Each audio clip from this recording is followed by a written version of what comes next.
Hey guys, it's Claudia B from season 24 of The Voice. I'm a full-time performer and singer-songwriter in Nashville. I'm also a former Bach to Rock student, and I wanted to share some tips with you on becoming a professional musician. Number one is that you actually don't need to be on a singing show to be successful.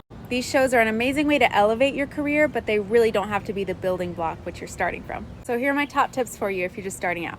Number one is getting as much experience under your belt as you can. If you're anything like me, you're a total perfectionist, so please don't let that get in the way of you performing your art. One of my favorite pieces of advice is, if you're not embarrassed, you're not starting soon enough. So even if you don't think you're 100% ready, just get out there, start performing, start practicing, playing with a group, doing whatever you can to just get more experiences under your belt.